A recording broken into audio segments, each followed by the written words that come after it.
Bonjour, ici Clément Koulibaly, j'espère que vous allez bien. Notre série de messages sur Jésus, nous sommes à Matthieu 10 et nous allons voir une autre facette de notre Seigneur Jésus.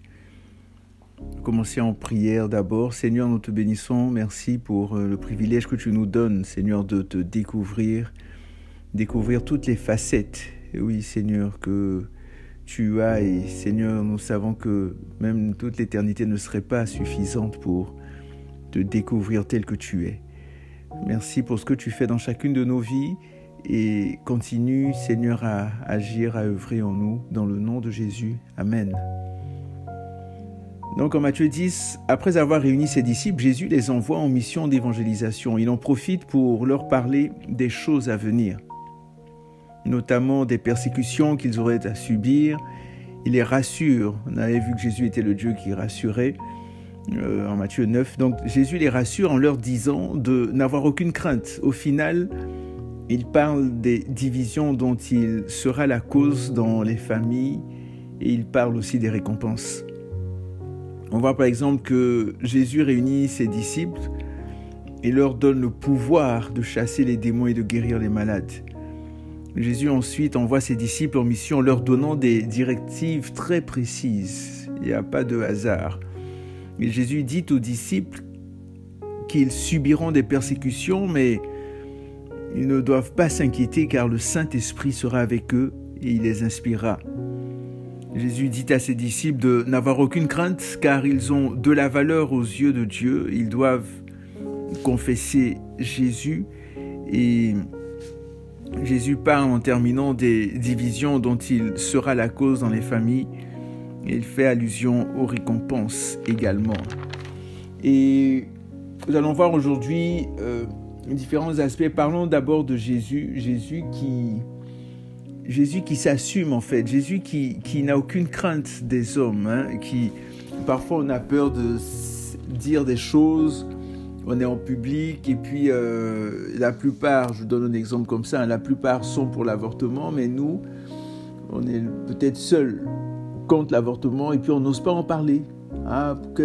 C'est quoi, qu'est-ce que les gens vont dire, qu'est-ce que les gens vont penser de moi, etc., etc. Donc, on a peur du qu'en dira-t-on, que ce soit l'avortement, que ce soit l'homosexualité, peu importe le sujet. Et parfois, on manque d'assurance ou on ne s'assume pas. Mais regardez Jésus ici. Jésus, en Matthieu 10, à partir du verset 26, nous dit « Car il n'y a rien de caché qui ne doive être révélé, ni de secret qui ne doivent être connus. Ce que je vous dis dans les ténèbres, dites-le en plein jour, et ce qui vous est dit à l'oreille, prêchez-le sur les toits. » Est-ce qu'on pourrait dire cela? Que quand on dit des choses en secret à des amis, est-ce qu'on serait à l'aise qu'ils en parlent publiquement? Ou bien est-ce qu'on est dans la peur, dans la crainte? Ah non, faut pas dire à quelqu'un, attention, non. On voit que Jésus s'assume ici. Jésus n'a aucune peur, n'a aucune crainte. Et nous aussi, nous devons marcher ainsi. Nous ne devons pas avoir en fait de squelettes dans nos placards, des choses qu'on cache, des choses dont on a honte ou de mauvaises choses. Et comme Jésus, que nous puissions vraiment, véritablement dire à propos de l'ennemi, par exemple, en Jean 14, 30, le Seigneur qui disait « Je ne parlerai plus guère avec vous, car le prince du monde vient, il n'a rien en moi. » Est-ce que le prince du monde a des choses en nous? Est-ce que nous avons des choses qui lui appartiennent et des choses qui font en sorte que oui, il a le droit légal de venir nous tourmenter, nous troubler, faire des choses, etc. Est-ce qu'on peut dire comme Jésus « Non, il n'a rien en moi ». Absolument pas.